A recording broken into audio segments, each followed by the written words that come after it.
Hey, John, how are you? Good. Can people hear us? I believe so. Uh, So I'm going to give you a uh-oh. I know, I was right. Give a quick introduction to you, and I'm going to step out. So, hello, everyone. I'm Angela Paiva. I'm the chair of the AES New York section. On behalf of our officers, Paul Womack, Jean Montalvo, and Jim Julian, and our committee members, I'd like to welcome our guests and John Krivit, our moderator, Zoe Thrall, Jenna Emens, and Jim Julian for today's Careers in Audio panel.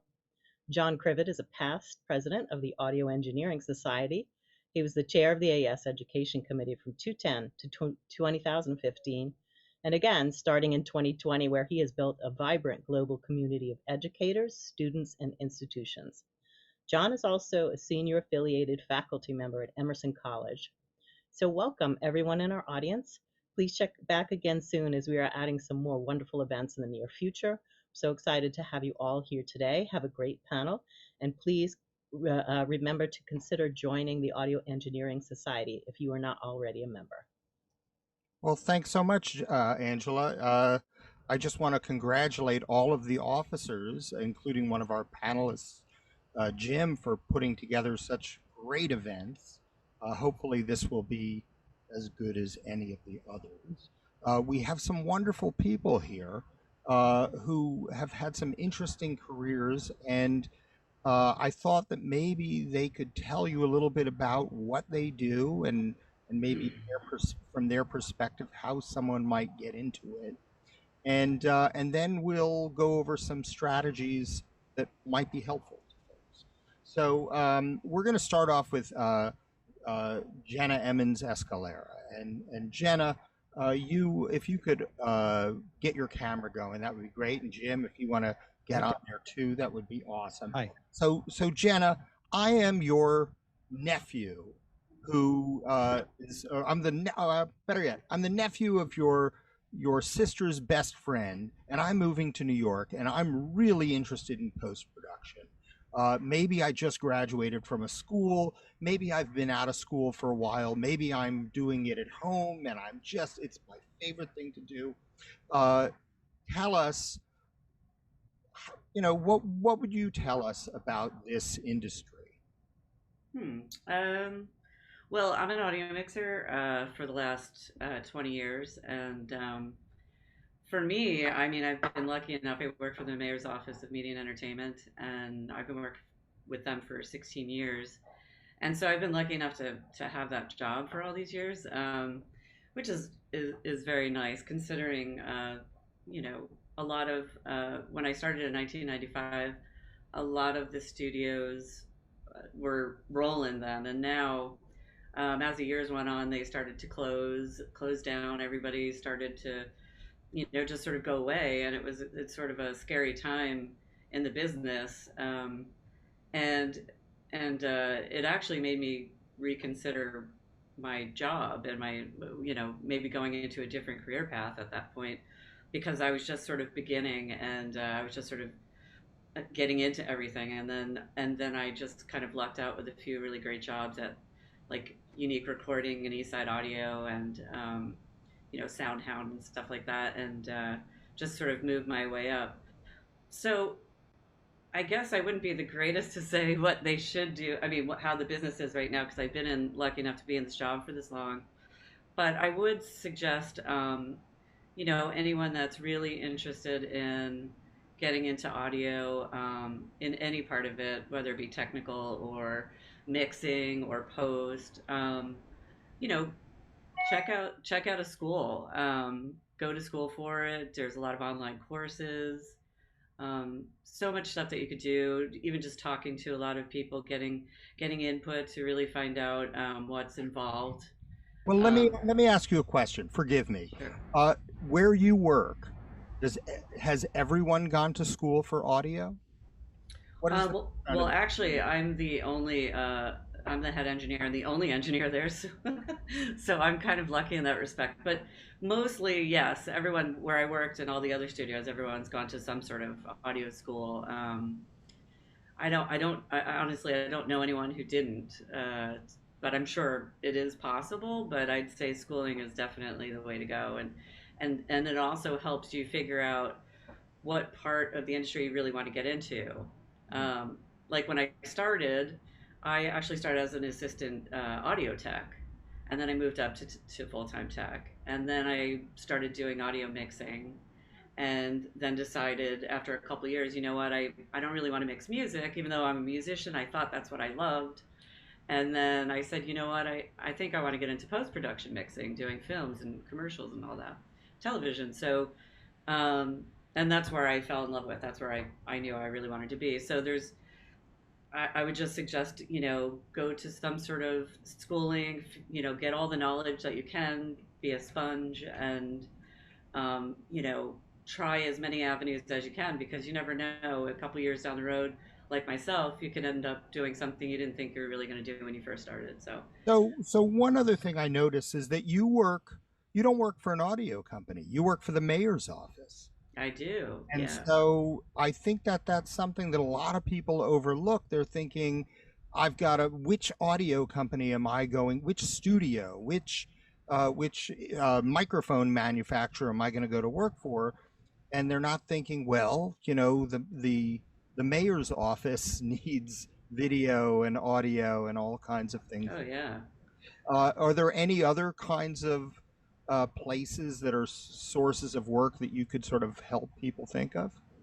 Well, even we had a few people that worked. They used to do live audio in a church for on Sundays, and he started off there just running the little board and setting up the microphones. And um, I also, just if you know anyone who has a home studio and they're real tech savvy and they do a lot of recordings, hanging out with them really gives you a general idea of, is this the kind of thing that you really want to get into? If I keep referencing mixing because that's what I do, but of course, so many other things that you could do. But I started off just from being a musician, hanging out with my friend in his great studio, and assisting him for free, and just, you know, even wiring his studio. He taught me all this stuff that I didn't go to school for yet. Mhm. And it just inspired me. Like, I'm like, I want to do this for a living. And I just felt like I wanted more. So going to the school really helped me understand not only audio mixing, but the technical aspect, knowing your signal flow, knowing how things work, which is where a lot of Jim can come in, um, just all of that is really helpful, to learn where you want to go and all that stuff. Sure. So you've made it from, junior person, student matriculating in to, the person who's mixing and probably, right on top of things. What are the human qualities that you had that that have worked for you, and maybe you can describe some folks that you've worked with who haven't been as successful, and why might that be, human wise? Um, I think that one of the biggest things is, if anything, to not have a big head, and to just sort of learn as much as you can from everyone. It's such a big industry where there's a lot of new people that are coming in. They'll work for very little, and for us senior audio people, that could be a bummer as well.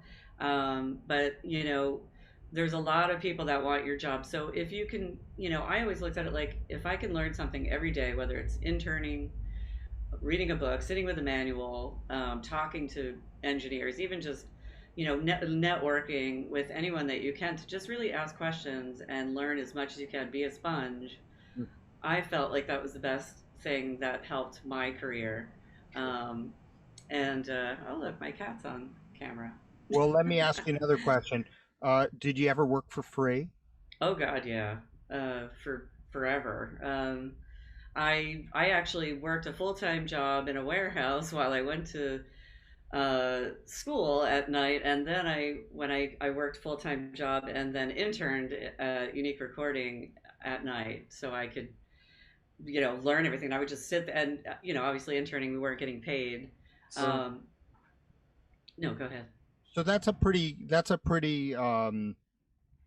controversial thing. A lot of people really feel strongly that there should not be unpaid internships and or any of that kind of thing. Jim, you wanted to add something? No, I'm fine. Oh, I mean, in general, working for free, I think is, that's a big hot topic, right? You're either diluting the industry or you're getting experience, and there's two sides to that story, and they're both pretty controversial, I suppose. sure. So, Jenna, we're going to get back to you, and Sure. I'm going to throw some things at your way. So please hang in there. Zoe, you have worked at the pinnacle, amazing recording studios that everybody wants to work at. You've probably received 4 million resumes. You've probably done 3 million interviews. Uh, from your perspective, what are people doing right and what are people doing wrong? Well, let me start by saying thank you for inviting me, both to John and Angela. Um, the New York chapter is in my heart, having participated for so many years in the New York chapter. I'm now in Las Vegas, so I'm not part of your chapter anymore, but I always will be a part of your chapter. I want to touch on things that I wish I knew when I first got into the business, because that will answer your direct question. The first and foremost is be honest with yourself about this career path. Ask yourself the question is, and you might not know this until you dabble a little bit in it, but are you ready for the time commitment? The number one thing I wish someone had told me when I first started was the enormous amount of time you need, not just when you're starting out. It doesn't stop when you get your first platinum record or your first big job. The time commitment in record production, I'm talking about specifically, is enormous. There's a lot of sacrifices. You need to do soul searching on the lifestyle you would like to lead in your life.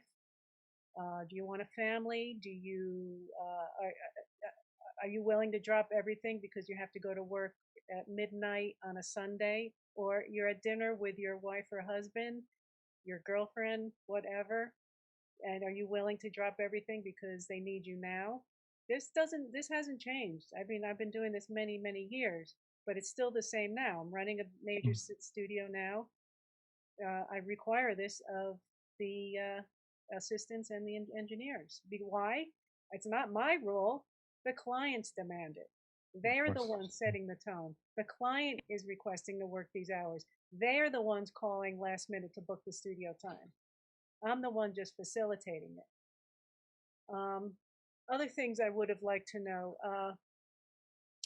When you and Jenna touched on this. When you're around professionals that have been doing this a long time, ask questions. Not in the middle of the session, of course, but during breaks, after the session, when you're breaking down. People are willing to share their experience with you. I think one of the things we're losing in the current way we make records, which we were able to have a rich legacy of in the past, was this idea of learning from a craftsman, a craftsperson. So an experienced engineer, if you're working under them for the first time, you're learning an enormous amount from them. I look at audio engineering as a craft like a carpenter, right? Everybody has the same tools, but until you are used to using all these tools and have experience in using them, you're not really a master. So the person who's working under that master, again, has the same tools, but can observe and learn from someone, because one person may carve out a song. Let's use the carpenter analogy again. Get a sound a certain way or a tone a certain way, one way, and an approach on a rock record is one way, but then on a hip hop record, it's a completely different approach. So it's important that you get as much experience doing that as you can. let's talk about the business side for a minute. So the most important person you can rely on is yourself. Even when you get success and you have a business manager and you have, the record company you're dealing with and your collaborators and your bandmates or whatever part of the business you're in, don't rely on them to do uh, the right thing necessarily all the time for you, even if you're paying them, right? Your business manager, take the time to start learning that side of the business as well. The buck stops with you. Yeah. What else? I don't know. We're in the age of social media. So let me ask you a question. You interview someone, you think that they're pretty good. Do you check out their social media and see if they're really, truly spending every waking hour learning about audio, or do you not? It's not the go-to key thing I look for. I've done it a couple times. I can't admit that I look at their socials. I probably should more, actually. I'm looking more for, that commitment. I want to feel that in the interview. Um, I want to know that they're part of the process, that they know something about equipment. Again, Jenna touched on this, that most of the entry-level positions I hire now do come from the schools. And the reason that is I just think that the schools, there's very good schools right now. They're getting exposure to a lot of equipment, the software, plugins, everything, right? Whereas life experience does count, and I can't say that you couldn't get a job with just life experience, but you're not getting, again, the exposure to, current equipment and older equipment, vintage equipment, whatever. The schools have a pretty good grasp on all that stuff. So I want to see, I'll ask a question in an interview, what's your favorite plugin? If they, give me, name 3 plugins, you'd be surprised how many people can't answer that question. I believe it. That tells me something about your commitment. Are you in it? And everyone loves to bring me their, their latest, greatest mix. I don't care. I don't care. And you're shocked to hear that. Well, isn't it about audio? Yes, but think of, once you're out of school, your first job is like you're going to graduate school. Okay, you're still in school. You're still in school. You're just applying those skills that you learned in your undergrad to that first job, and now you're So, still learning. Think of that first year of your job as grad school. That's how I so, look. so Zoe, I'm there for an interview with you. I made it that far based on my resume, got picked up, and you said, let's call this guy. What do you give me some advice? I'm going in for an interview with you. Should I guess I shouldn't hand you my demo of my band. That's probably not a good idea. I won't Uh, listen to it. So I probably, I don't know, what are some of the things that I could say that would make you um maybe say automatically we're not hiring this guy? okay, before Oh, it's a lot. yeah, before I even get to what you can say, what is your image when you walk in the door? Your first impression, what is that? How am I seeing you? You're going to a job interview. Yes, we're in a creative field. Most of the time, we're all wearing jeans and t-shirts. Yes, I get it. But this is still a job interview. I expect you to come prepared for a job interview. And I don't care, wear a suit, I don't care. Or at least be put together with a collared t-shirt, a collared shirt if you're a guy, or a woman, presentable. It's a professional environment, Yeah. right? It's a professional environment. Blow me over with your level of professionalism from the second you walk in the door. Yeah. Now, having said that, and I've talked about this a lot in the past, your resume.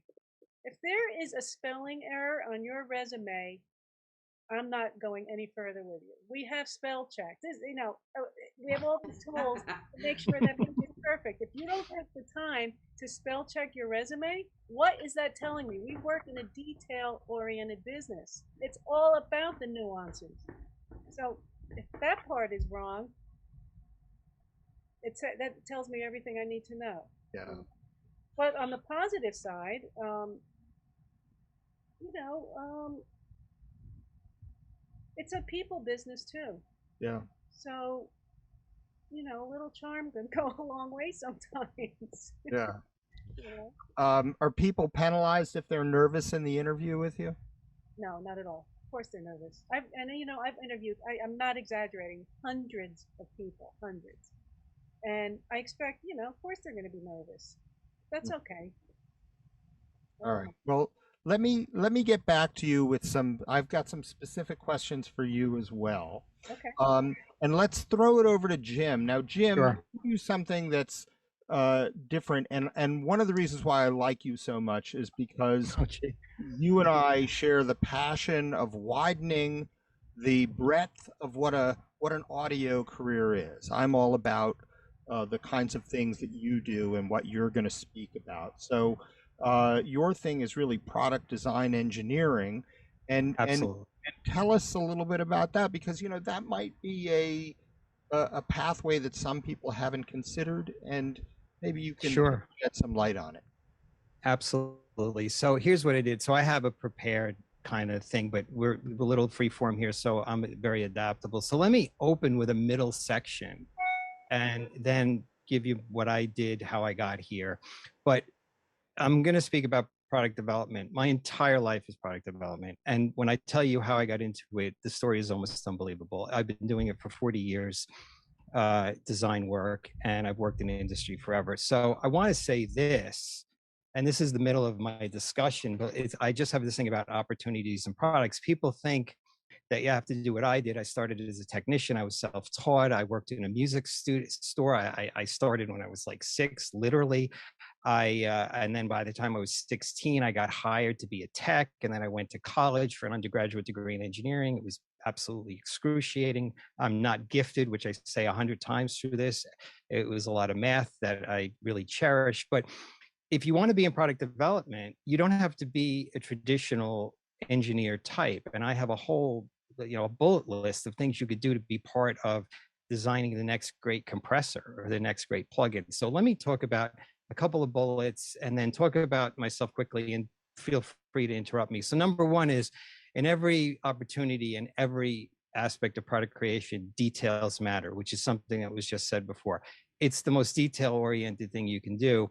And you can work in a company, you can be an indie, which people like to say now, you can be an employee, or you can be a contractor. And this is the next line: be happy.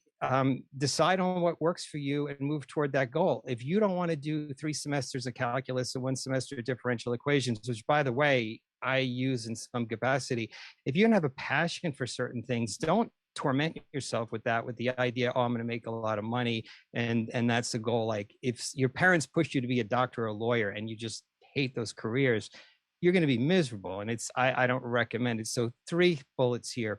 You can have a great livelihood creating products from a blank sheet of paper, which is what I do. Somebody says, Jim, design me a mic preamp. And I'm like, here's a pencil and a paper. Good luck. Or you can have a great livelihood being a tech. You could repair, modify existing products. I really believe you could pull in 6 figures being a tech and running a service business. There's not enough service people out there. People like doing mods. They like selling stuff on eBay. And you can have a tremendous, great livelihood, which I think is going to shock a lot of people, being a non-designer. You could be a BFA, you could be a Bachelor of Fine Arts, and you could design all of the front panels and all of the trade dress for all of the 19-inch rack hardware. You could do all of the graphic and arts for all the plugins. I mean, this firmware engineers don't do that. I have a bit of a talent for it, but so somebody does that anyway. So does that help, John? I just wanted to say, and I have a list of what those are, and then I'll tell you a little bit about how I got started, and then I'll talk about design in general. But is that what you were going for?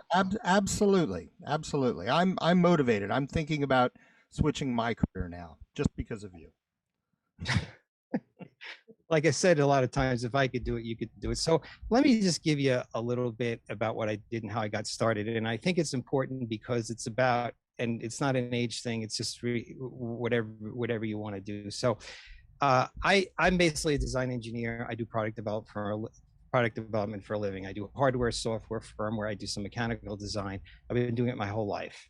And I basically worked in industry, and twice in my life, I've always had a side hustle. I've always had, we now say side hustle. It's very cool to say, but my side hustle was always consulting. So even though I was like a corporate person, I always got jobbed out to do some sort of technical consulting. So twice in my life, I took a risk and left industry and tried to make it on my own. So as we speak, I'm 3 years into being full-time, which my family will tell you, hustling, and for a business I created 14 years ago. So fast forward to today, after 40 years of doing this, I'm very proud to say in the coming months, I'm finally turning all of this experience into a product line in audio and video that is the culmination of my whole life, and it's all I think about. So I'm moving from the service side to saying, hey, here, I'm going to sell you this.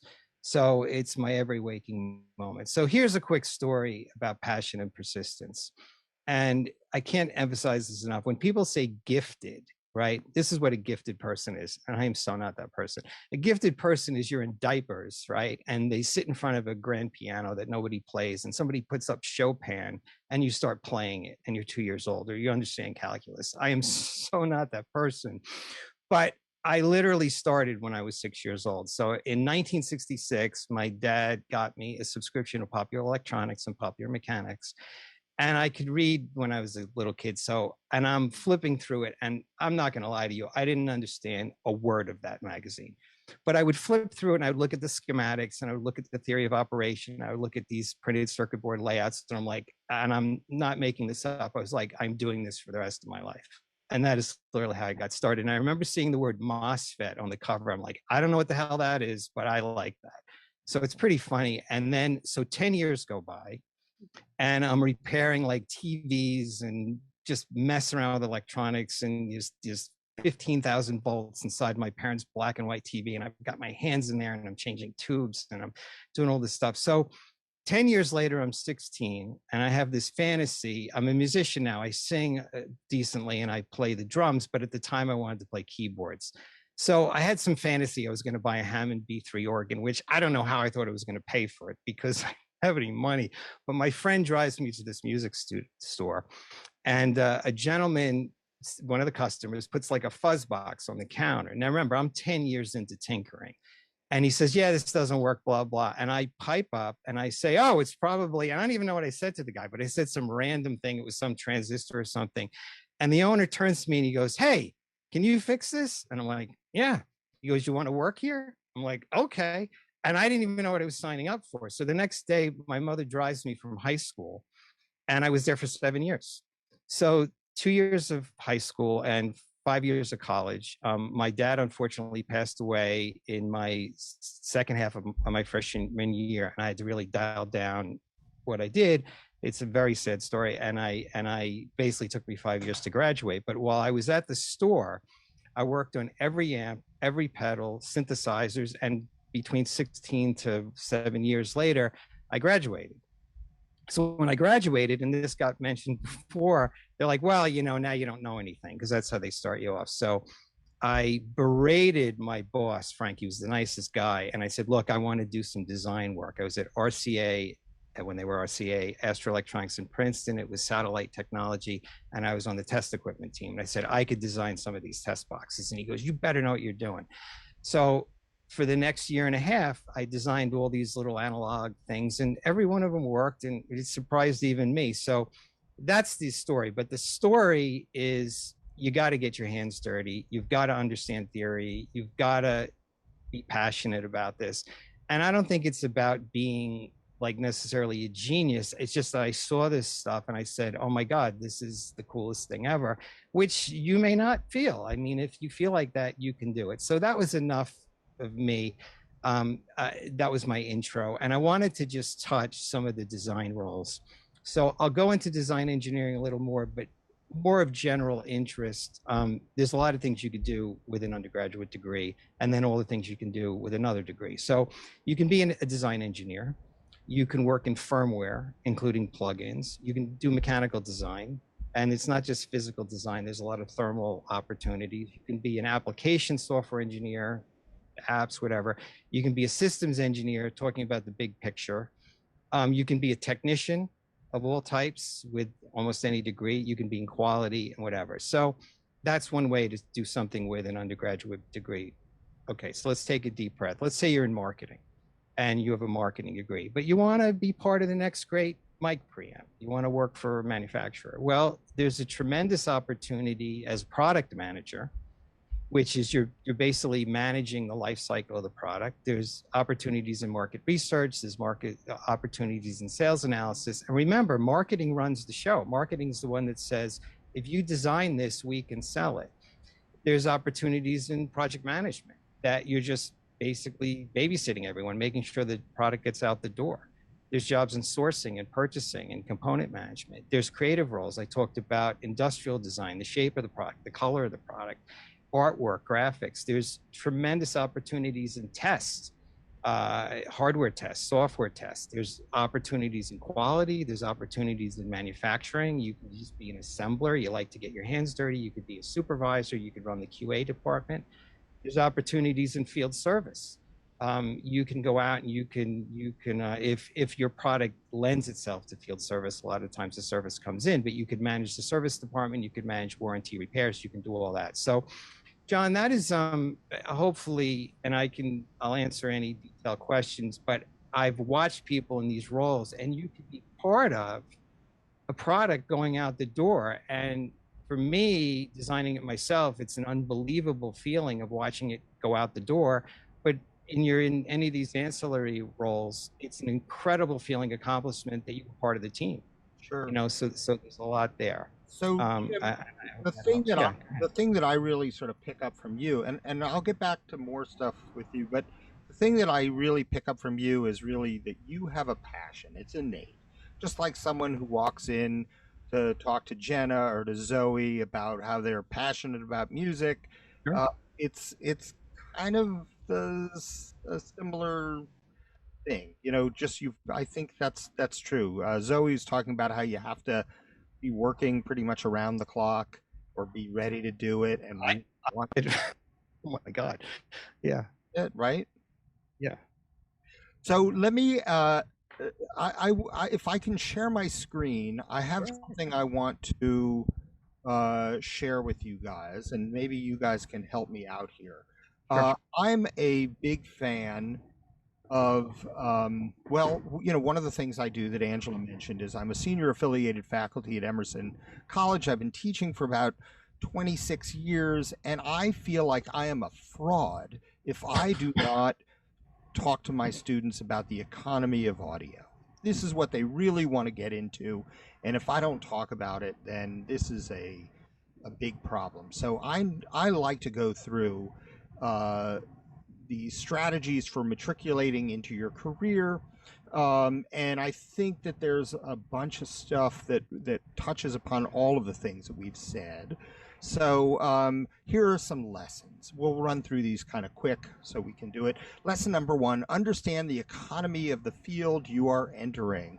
Where are the opportunities? Where are the jobs? And I think that students usually come in and their scope when you're 17, 18 years old is, I just want to make music, I want to make beats, I want to do that. And Jim, you really help us to understand some other opportunities. And I think if we're going to look at the economy, we have to look at the COVID audio economy and how that's changed what we do. I like to think about what's out and what's in, and maybe I'm wrong about these things. Live sound, I know some people who are very depressed, but it looks like some things are coming back, and I hope that does. Broadway seems to be shut down for I don't know how much longer. Zoe, what's going on with live shows in Las Vegas? Are we close to opening up again? Yes, effective June 1st, the governor of Nevada is lifting the 50% capacity that we're currently at to 100%. So now there's certain production shows that are running now, like the smaller things, you know, like the magician type thing, right? but the Cirque du Soleil will be opening a couple of their shows starting in June, and then you'll slowly see some of the larger music venues start to open. Do you expect it to come back quickly, or do you think it's going to take some time for that to happen? The production shows, I think, will come back very quickly. Okay, and the fans will, the audience will come back? Yeah, it's already happening. They're here. Okay, good. It's crazy busy in Vegas right now. All right, Jenna, are you getting on a cruise ship anytime soon? No. No? Jim, are you getting on a cruise ship anytime? No, thank you. All right, I don't think getting on so. a cruise ship before the COVID. I know, me neither. That I like the idea of being trapped on a cruise ship in the middle of nowhere with people I don't know, so it's not my thing. But that's just me. But, you know, that was always a pretty good thing to shoot. You know, I like to think I'm shooting these kids out of a cannon, and one of the great places they'd go is a cruise ship. One of my students started on a cruise ship, and now he's one of the monitor engineers for Metallica. Really? Big studios. Zoe, I'm thinking that, from what I'm hearing, and you tell me if I'm wrong, that the big studios are doing pretty good. They're doing okay, but I'm thinking that maybe the idea of having some kid stand in the back, some extra kid to help get stuff or carry stuff, you kind of don't want that extra person in there because of COVID. Is that true? Yeah, we are limiting the number of people in the studios to the direct, creators, basically, for lack of a better way to put it. Sure. But again, I think now you're going to see some of that start lifting. But having said that, unless you're an established big studio, I don't know that you're going to see new major studios open anytime soon. Okay. And I'm going to say, from my perspective, higher education, I am waiting for the bottom to drop out. I know that a lot of schools have lost millions of dollars. I don't know that audio is taught as effectively online, and I think that there are going to be some big changes. So I'm getting prepared for them to tell me, John, we don't need you anymore. Conventions, I love going to NAMM. I love going to the AES convention. They are different than they were. Maybe they're better because maybe people from India and people from Japan and people from far away, or students who don't have a lot of money, can afford to do it if it's a virtual convention. I'm a big fan of... John, let me touch on that just for a Sure. second. Just because I'm a co-chair of the convention this year. This is going to be the very first time the Audio Engineering Society does a hybrid convention. This is in October, where half the events are in person and half are virtual. So and there's a capacity limit, and we're treating it. Right now we're at 50% capacity in Nevada.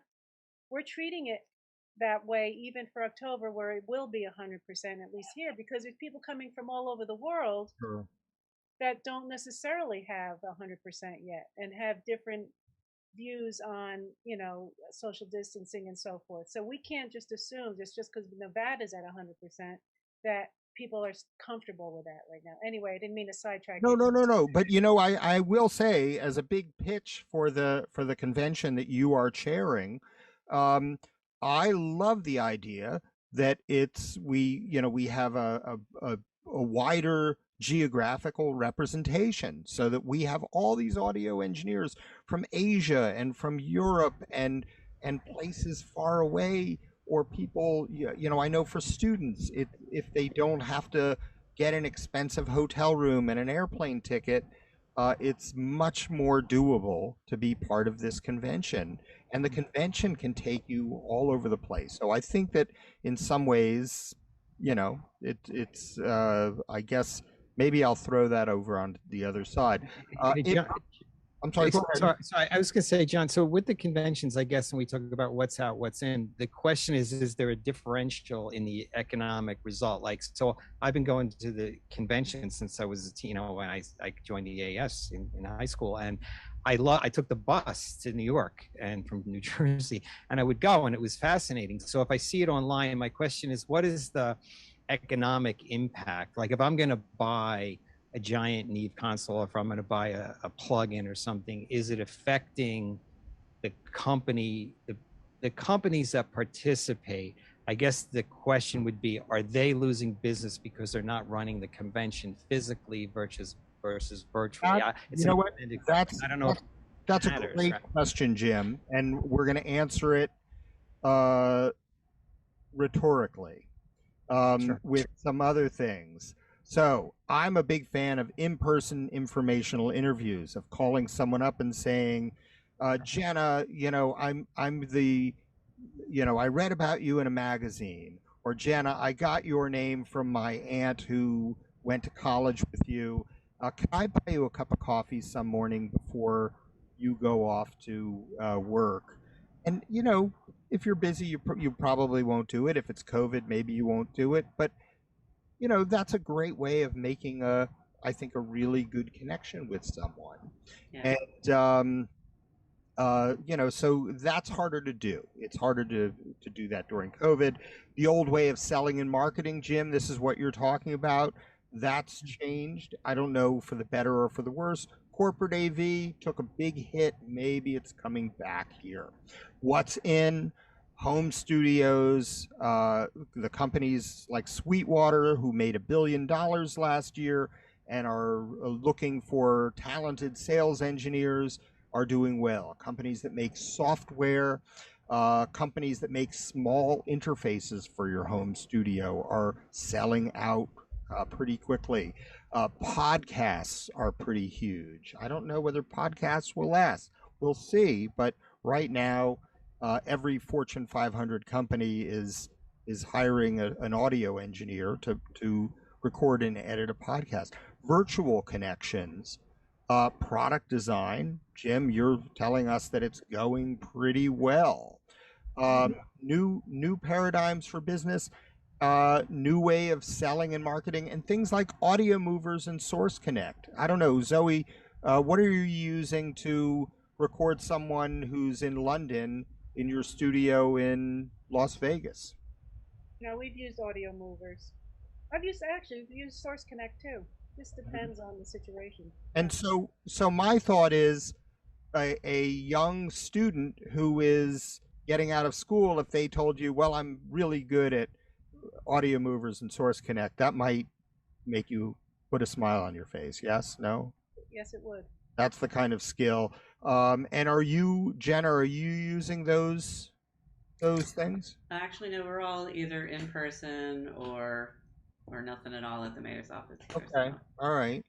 Yeah. So let me run through these as quickly as I can. Lesson number 2, do everything that you can to stay ahead of the curve, understand new technology and the cadence of its implementation. Now, normally, if we had more time, I would say go check out a company called Descript, DESCRIPT.com, Descript.com. It's a company out of Silicon Valley that makes some really interesting software. You can basically, you record your podcast or a Zoom video. It will take about a minute to transcribe an hour's worth of stuff.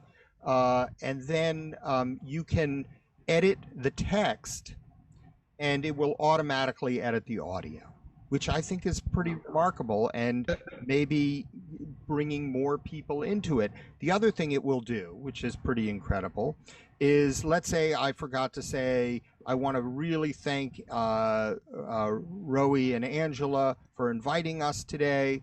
I could type that in and it would say it in my resynthesized voice. That's a little scary, but new technology. I think if I was 22 years old, I might run to that company and say, what can I do? Can I wash your cars? Anything. So John, just a quick note. So there's a competitor to them. I'm a subscriber, Otter, OTTER, Otter.ai, as an artificial intelligence, and they do remote transcription. It doesn't look like they do the second part, but they actually connect to Zoom, and when your Zoom meeting's over, they give you transcript and they guess at who is speaking, like Sure. like a playbook. So that's kind of So- cool. so- So it's a cool thing. I mean, it's the latest and greatest, right? Yeah, and really understand what's going on. Stay abreast of new technology. Read as much as you can. Here's number 3. Don't limit your job search only to audio companies. Target non-audio companies that need audio engineers. So again, Jenna, you are the poster child for this. You work for them. You don't work for a recording studio anymore. You work for the mayor's office. And I'm thinking that Maytag sells washers and dryers, but someone at Maytag is saying, we need a podcast and we need to hire a podcast, a recording engineer, someone to record it effectively and to mix it and to get it up on the internet. And what does that person get paid? $100,000? I don't know. Just hire them. So if you don't just think about recording studios, think about any application for audio, I think would definitely help. Okay, lesson number 4, find alternative ways of cashing in on your audio expertise. And Jim, you really brought us to that. Yeah. You can be an indie developer. You design your own thing, and even if you design your own thing in a small scale and then bring that to the interview, hey, I designed this. Sure. You know, nothing says like, can you write software? Can you design hardware? If you can demo it, it's that, that's your interview. I mean, I did it. Sure. So that's helpful. So, what I found is that a lot of young people come to audio school because they love music, and then they realize, you know what, I love sports just as much or maybe even more. And there's a great organization called Sports Video Group that is incredible. I've had all these students who've gone to work for ESPN. They work on the broadcast trucks. They've won awards. They put wireless microphones on boxers for HBO boxing. They're doing really well. And I would suggest connect. A great thing is the Sports Video Group. I would look up that. Here's another one. After a disappointing recording studio internship experience, this student of mine decided that the studio wasn't for him, but he ended up mixing the Beatles at Abbey Road in London. This student of mine did an internship at a recording studio, didn't enjoy it, which is great. He realized that he just did not have he wasn't constructed for this. He took another internship working for a company that had a guitar karaoke game. That game, because he got in early, he was the head of the audio department. They became a rock band. They licensed the Beatles music, and this student who decided that he didn't really want to be in the recording studio ended up being sent to Abbey Road 6 times to mix the Beatles with George Martin's son. So there's always other ways of distributing music, and you might find that to be another source of your music career. Lesson number 5, aim high. Try to start off with a company that will train you to work at the highest level, because learning will continue even after you have graduated. Jenna, how much have you learned since you graduated from school? Oh God, I still learn every single day. Just even talking to some of my mentors that taught me during this whole time of being in the industry. My mentor Todd, he's like an amazing engineer, and Todd Miller, if you need an engineer, go to him. And he's like a tech guru. He's just all up on technology, and I love being up on technology, but I find that I get a little busy and I lax on it. And I think it's really important because you got to keep up on it to keep training yourself to be up to par. Everything changes so quickly, and so yeah, I think that's an important thing to do. Similar thing from my end. I've been doing this forever, and I know a lot of things that people talk about is daunting. which is Ethernet, audio over Ethernet and audio control over Ethernet. And when I was in doing some medical device work, we did a lot of real-time medical device over Ethernet. I'll leave that story for another day. But so I realized I'm doing this product development line, and I'm realizing I'm supposed to be this big hotshot, and I don't really know how Dante works. So this was last week. I got on their website. I went right to the developer section because I already got the general idea.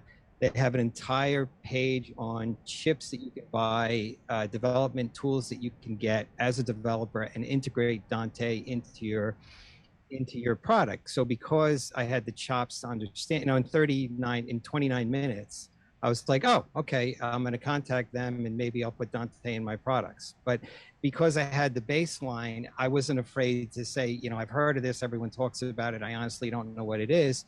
I made the effort and I spent an afternoon getting up to speed on it. So yes, I learned something last week.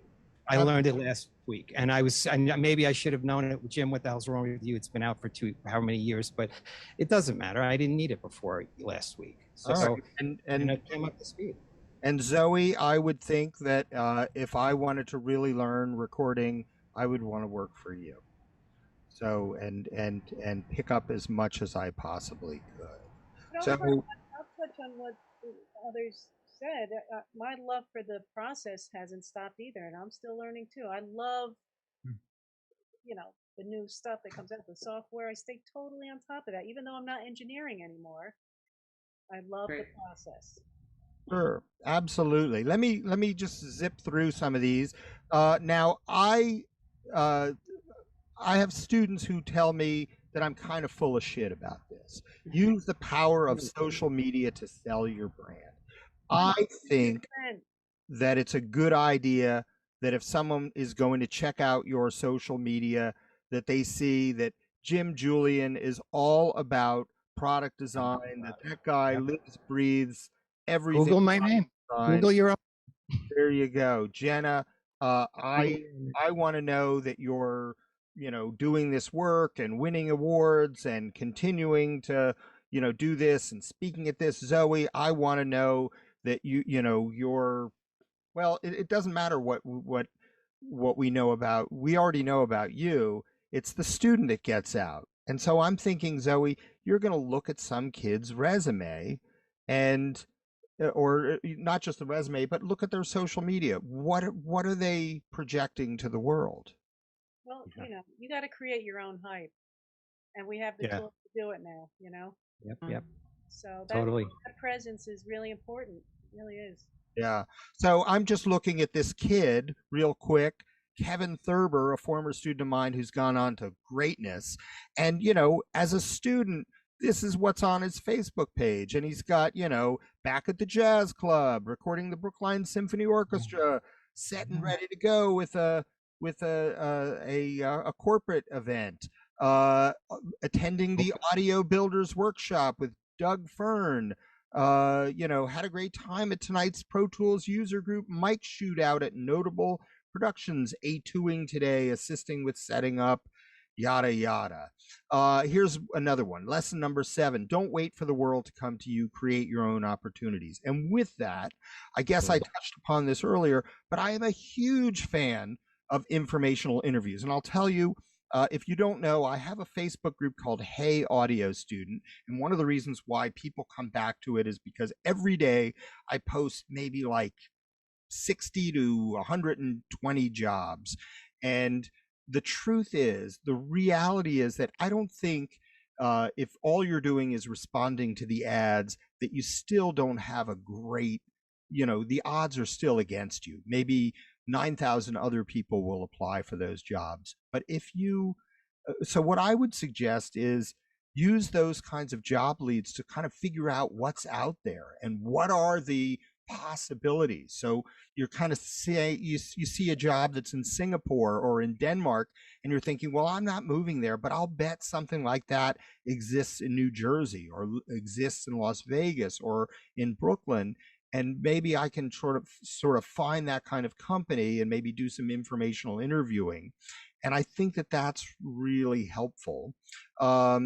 I'm just going to go quickly. Lesson number 8, find an internship where you will learn, grow, and understand the cadence of professional work. I guess I kind of talked about that a little bit before, but yeah, absolutely. Just you have to understand, Jim, what's the life cycle of putting together a product, or Zoe, when do I talk? When do I not talk? When can I leave? All of this kind of stuff. And Jenna, probably when you're putting together projects for the city government, how quickly do you have to do it, and how many compromises do you have to make, and someone will sort of learn to do that. Lesson number 9. Salary isn't the only indicator of your progress, success, growth. Don't pass up opportunities to learn new things. We touched upon this, working for free. Jenna, have you worked for free? I think you mentioned. Yeah, in the beginning, I interned, and I did a few indie projects, indie film mixes, or just a few little live music mixes for free, just to get the experience personally out of school. Obviously, in my further down in my career, I have not worked for free and won't. But I hate to say it, but if you're doing it for college credit, not only is it for free, but you're paying $8,000 for the privilege of being there. So, I think sometimes the issue is really demonstrating how much you want to be there. And if you feel like people are taking advantage of you after you've been there for a few times, you didn't really get out. Yeah, just get out and find a good situation. If I didn't work for free coming out of college, if I didn't work for free coming out of college, that was my foot in the door. Me too. Amazing studio, and the rest is literally history. Yeah. So I don't know if I would categorize it as then you were just lucky. I think you were just persistent, and that you were showing that you were going to do absolutely anything that you needed to do. So I don't know. People get mad at me sometimes when I. Yeah, and John, just a quick thing about, because I didn't when I started, but as a consultant and as anyone, the rest of the team here on the meeting, as a contractor or somebody who's an independent, you might change your rate. That's a different story. In other words, people say, well, here's a 600-hour project. Will you take $10 off your rate or something like that? So that also comes up a lot, in terms of adjusting your rate, because you think it'd be good to have this in my portfolio. Yeah, potential clients. Yeah, essential clients. You think, well, this pisses me off, but I'll do it. You know what I mean? And then I'll get the help. But you have a plan. My point is, you have a plan to get in and get out. The old joke is once you show somebody the lower rate, you'll never raise the rate. And it's a notorious thing. Once you cut your rate, they're never going to pay you more. Just get that. You'll get another client. So Zoe, you are the chair of the upcoming convention, and I will just tell you that a few years ago I was asked if I would chair a conference on audio archiving at the Library of Congress, and my wife would say to me, "What are you getting paid for that, John?" There you go. I'd say nothing, and I gotta say it was the best thing I ever did in my life. It was so awesome. I learned so much from it. I met so many people. I got so many opportunities, and I would do it again in a heartbeat. And I would tell anybody to volunteer for things with the Audio Engineering Society. It's not a paid gig, but it's awesome. It's great, and it's a great way to understand it. Really quick, lesson 10, take advantage of invaluable opportunities to network and connect with your industry. And that brings us back to the Audio Engineering Society. Join a professional organization to connect yourself to the industry. When people reach out to me every other day and say, "Hey, can I talk to you about my career?" And the first thing I say is, "Are you a member of the Audio Engineering Society?" And I usually my advice is usually about 30% better when they're members of the Audio Engineering Society. So I would definitely suggest for a student, it's a no-brainer. It says that you're interested in doing it at the highest level, and it's also a great way to connect with people in the local sections, whether you're in New York or you're in Las Vegas or Los Angeles, and it's been amazing for my career. So I would definitely suggest to everybody that you do it. I'd say go to AES conventions. Jim, you're talking about understanding Dante, and this is where, you know, I think there's so much offered where we can stay up to speed. You have to, especially if you need it or you want to review theory or anything else. You need to be up to speed. Just very quickly, AAS. I've been a member of the AAS and the IEEE, of course, for engineering forever. And you didn't mention, or maybe you will mention, about LinkedIn. And if you want, I'd like to interject how valuable LinkedIn has been for me personally, and maybe somebody else shares that, but when you're ready. Sure. Well, so let me just run through this real quick so we don't run out of time. If you're a student, enter the student competitions at the AES conventions. There are student design competitions, MATLAB competitions, student recording competitions. And, you know, it's not that it guarantees you something, but if you have a little bit of humility, I've seen judges take interest in students and invite them to their studios and to help mentor them. And it's a good thing to do. I think it says something. The AES student design competition is something that, Jim, if you were walking by and you saw a tabletop with a project by a student, you might think, man, I'm going to hire that kid. Or, you know what, I'm going to start looking at that specific school as a place where great projects are coming out. The AES. So really quick, we have these education and career fairs. There's a AES Education Foundation, lots of regional events that happen for students that are really good. Here's something that I think you guys, hopefully you will agree with. If you are insecure, feeling young and inexperienced, keep in mind that the most recently graduated are the most currently educated. Nice. So I'm thinking, Zoe, in your case, the kid who just learned Source Connect and Audio Movers is invaluable to you. And the kid who you know, understands different formats of immersive audio because, you know, unlike me, they just graduated from school, they would be invaluable. And Jenna, I'm thinking there are probably tools in your, you know, that you're using that you're thinking, I need a kid who knows everything about. Yeah, we have internships and stuff too. Yeah. And so you're probably thinking, boy, I'd love to learn from some of these kids. And Jim, you touched upon that with you know, just Dante, that maybe, you know, there are kids who were doing it or you know, there are things that weren't taught when you and I were in school. Yeah, and you have to come up to speed. You know, the corollary to that is people say, and it infuriates me, is people say I'm too old. That on the other side of the coin, and I don't know which one makes me angrier, because I started young and I'm old now. I think I'm doubly aggravated now. But when people say I'm too old to learn, I can't, and they're like my age, I can't reach out through the Zoom call and smack them fast enough. I mean, it's just well, I think that's insane. Stop saying that. And people say it all the time. And I'm like, that's crazy. Or I'm too young to learn, I'm too old to learn. That's bonkers. Well, I think it just, you know, a lot of young people think that they have no business in doing this, and I think that they potentially could be good.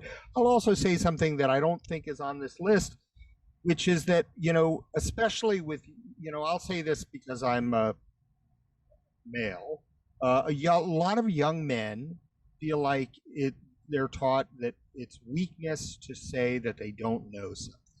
Yeah. I gotta say, as I've gotten older, I love saying, well, you know, I chaired this conference, but I really don't know much about that subject.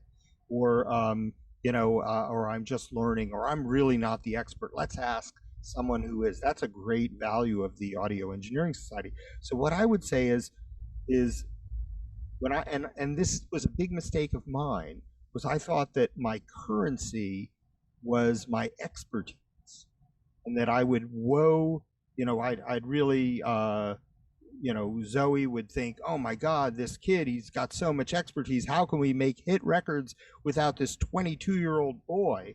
And really, I think that it's kind of ridiculous to suggest that you have expertise at age 22. I think that your currency is your curiosity. Yeah. Just wanting to keep learning and wanting to keep knowing everything that you can. So, Jim, you wanted to say? No, I would just say in my life of, I'd be sitting in a conference room and there's a design review, and maybe I designed the circuit and your colleagues are there, and it's very competitive. I mean, it's kind of a crazy environment, and you're explaining something, and either you're asking the questions or you're being asked questions. And I would pride myself on asking the dumbest questions conceivable. Just I'm saying, I know this is a stupid question, but why did you add this to the circuit? And no one knew. And then you start drilling down and you might find a real problem. So when you're in a meeting or you're doing anything, it could be an audio production, it could be design work, it could be a business meeting, and people are talking about finances. You're like, I don't understand this number. And I swear to God, John, lesson 13 is enormous, and about being male and about all that stuff. Forget your pride.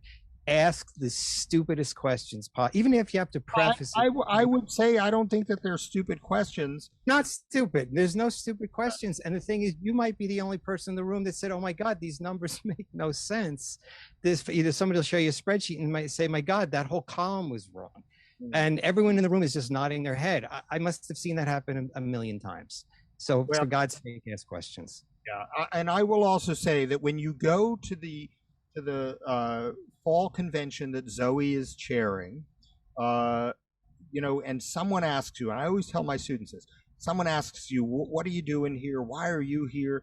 To say, look, I'm only in my first semester studying audio, or I'm in my second semester studying audio, but I want to know as much as I possibly can. That's why I'm trying to learn as much as I went to my first Audio Engineering Society convention in 1977, was that when I was a freshman in college. Nice. And here maybe I saw there. I think we saw each other. No, I don't know. But it was maybe. Nice. So I would also say lesson 14, take advantage of resources for personal skills. I'm a big fan, forgive me for pitching this, of the book How to Win Friends and Influence People by Dale Carnegie. You can see Eminem reading it. It was a book written in the 1930s, and I still reread it, and there are so many things that I find when you've got something important and you're thinking, geez, I really want this to go well, that I've learned work. I think a lot of young people think it's kind of hokey, but it's a lot of it has really worked for me. So you don't even have to buy it. He's dead. I don't know who's getting the money. On YouTube, there are recordings of it that you could just listen to. And I would also make one little pitch for my group. Hey, audio student, we've got almost 29,000 members now. We post lots of job leads and all that kind of stuff. Try to chronicle the events and opportunities. And I would also say lesson 15, the last lesson, the most important thing is how you make people. So I am a big fan of this woman, Maya Angelou. And Maya Angelou said, the greatest thing I've ever heard in my life, and I try to live my life by this, she said, I've learned that people will forget what you said, people will forget what you did, but people will never forget how you made them feel. So whether it's your professor, if you show up late with a cup of Starbucks, or at your internship late, you're going to make them feel like you don't really care about the class or the internship. If you if you're kind of putting people down, or whatever, or challenging them in a certain way, I think that people will remember how you made them feel. I wish I had been better at this when I was younger. But you know, when you reach out to someone, when you reach out to Jenna and say, Jenna, you know, I got your name from this person, and I'd really love to talk with you. I've been reading about what you do. You know, that hopefully that makes you feel good, Jenna, that that young person is thinking, that's someone who I'd really, you know, love to talk with. And I don't know. I don't want to burden everybody with lots of emails for informational interviews, but I think if people are nice and they're kind and they do a little research, sometimes it's pretty reasonable. I love talking to students, and and they make me feel good when they call me and they say, "Hey, I'd like to ask you some questions," and whatnot. What I would suggest is, if you do an informational interview, don't ask Zoe for a job. Don't ask Jenna for a job. Don't ask Jim for a job, but maybe ask them for names of other people or suggestions, or ask, and don't talk so much about yourself. Ask them questions about them. That probably makes sense. So I can't see the chat, but what I'm going to do is I'm going to stop sharing and see if we have any questions. So far, no Q&A from audience yet. So we have no questions. So I'm going to ask a question.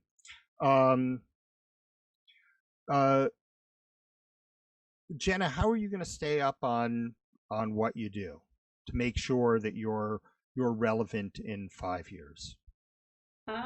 You know, I just, again, the shows, reading up on the latest technology, um, you know, however I can educate myself to what's going on, talking to other audio mixers and seeing what they love and discuss, you know, having conversations over coffee about it.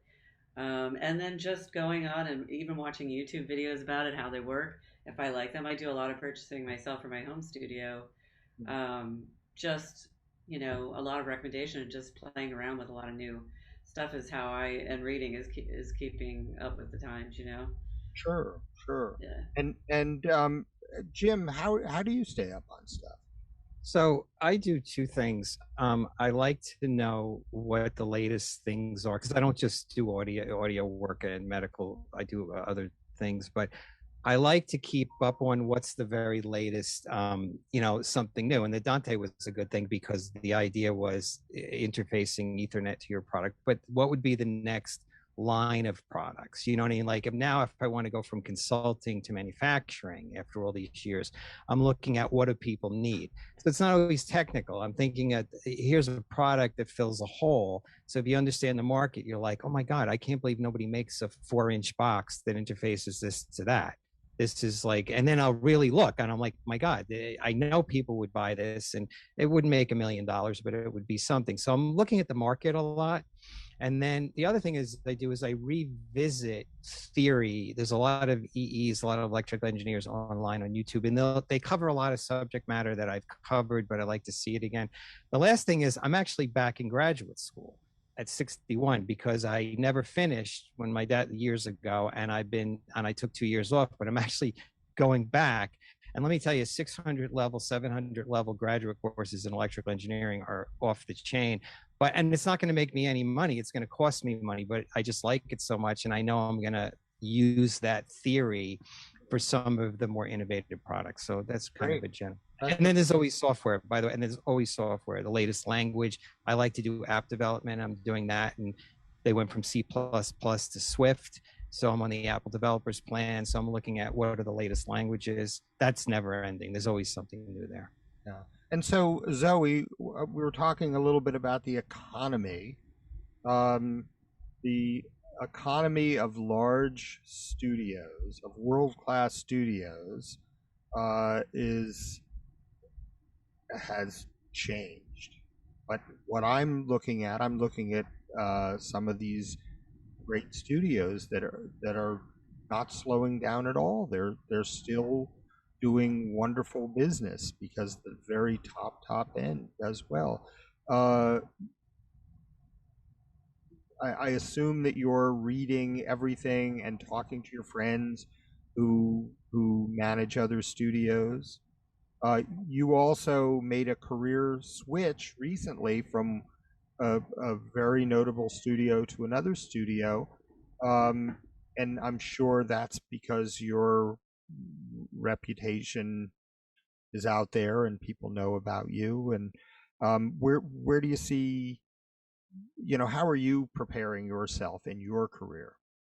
Well, I think Jim and Jenna touched on a lot of it. Same way. Talking to engineers, reading as much as possible. Yes, the business has changed enormously over the last few years, but just like the convention, it's more like a hybrid way to make records now. Sometimes the songwriting portion can start at home, the early pre-production can start at home, but these two, I think it's amazing the way records are made now. But you'll always have to come, I think, ultimately to a major studio, if for nothing else, for the sound environment, the acoustical environment you're listening in, Yeah. Yeah. an Yeah. accurate environment. Um, and certainly, obviously, if you have a full band or orchestra, or big band, you need the space to record as well. But the major studios are doing really, really well now. All right. Well, Zoe, there's a question that's come in from Tom Cadley. Zoe, Hi, Tom. how is opening back up post-COVID changing how you book time and or hire people? Hi, Tom. Nice to hear from you. We still have COVID protocols in place. We limit the number of people, both, well, in any space in the studio, whether you're recording or you're mixing in the control room. Depending on the size of the room, will determine the number of people that we allow. So for a small production room, there's a limit of 3. And then our large tracking room, believe it or not, there's a limit of 6. So for example, I got a call yesterday for a 16-piece choir to come in. I'm going to stretch that 6-person rule to 8, and they're going to have to record the choir actually in 2 8-person, groups. That's all we can do Right. for the time being. It's just the way of the world. People have to wear masks in all the common areas. Our engineers have to wear masks during the entire session, no matter where they are in the studio. The client can unmask in the control room, or if they're performing, obviously. But cleaning protocols, it's a lot.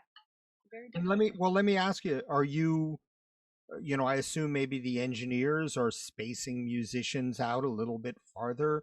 That's And it. have you noticed that affecting the sounds of records that are being made? No, they haven't. I've asked that question, and the engineers, that's their job. Um, I don't think it's affected the sound necessarily. Yeah. Here's a question for Jenna. Jenna, do you do other outside work aside from your full-time job? You take Yeah, I do. As long as it's obviously not a conflict of interest because I work for the city, but I do voiceover work as well.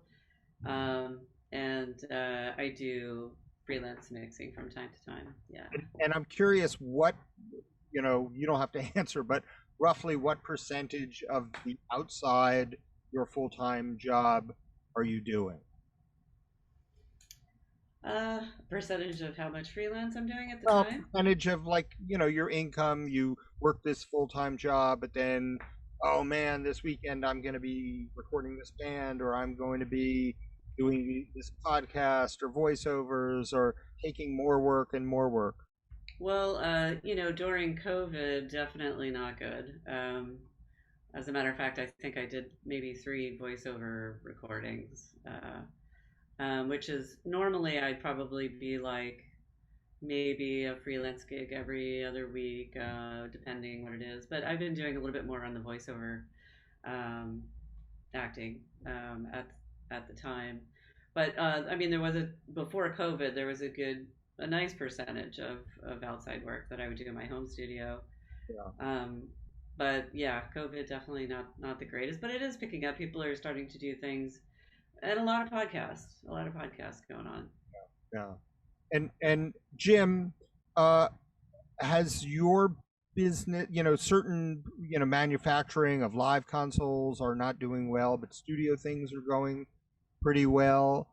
Home recording is going well. I mean, just following the industry, I Yeah. mean, there's something new all the time. It doesn't seem to be hindered in the least. And I can tell you professionally, remote work was always the dream of us of design engineers, right? People like, what do I have to come to? Because it was already bad enough that people were in jeans and t-shirts. Like you'd walk into a big company and everyone's in a suit and the whole engineering department looks like they got off the beach, right? And they're like, they're a bunch of geeks. Like, so the thing is, the dream was to work from home, right? So it's just kind of hilarious that corporate wise, they're like, oh my God, really? Oh, I have to stay home. Oh, that's so sad. You know what I mean? It's like, it's kind of a, kind of a thing to work in your t-shirt anyway. But as far as the amount of work commercially, I think if people need to get a design out, they're going to get it out. If you're a freelancer, there could be the same or more, because the thing with freelancing is you're not making a hiring commitment, which is pre-COVID. Why hire me? Hire me because you're not paying me benefits. So you're paying me a much higher rate for a week or a month, and then you never see me again. Yeah. So if you can pitch that, that's pretty good. But I would say it's non sequitur. It hasn't done much, I don't think. Well, so here's another question that's come in for Jenna. What's a good resource for finding freelance side work? Well, I mean, for me now, it's just really been my networking over the years of people that contact me. But I'd say for someone that's newer in the field, just checking Indeed.com, checking all the audio sites, and so many Facebook groups for audio, including yours, John. Just getting gigs off of wherever you can. I mean, I think I answered the ad for my job on Craigslist. So, wow. Surprisingly, but yeah, back in the day, I used to just hit up anywhere you could possibly think of people posting anything, and of course back then it was a little bit differently. But there's so many great, like I said, audio groups and everything online that you could get in touch with now. Just sure. keep and we've got one from Daniel Karras. Daniel says, my university only teaches fundamentals of audio and recording. What should I research and learn on my own to best prepare for entering the audio industry after graduation? I don't know, Zoe. You have a. You want to tackle that? What But he it might sounds do? like his school doesn't. I'm surprised if I'm reading this correctly. Is he saying that they don't have a placement department for? Well, what I'm getting from this, what I'm getting from Daniel is that his, it's kind of a fundamental course, and that maybe he wants to go on. So I will say that there are 2-year schools that do, maybe a more fundamental taste of it, and that you could go on. You could get a master's degree. There are some great programs in audio. I would say that there's not one path that you could learn a lot from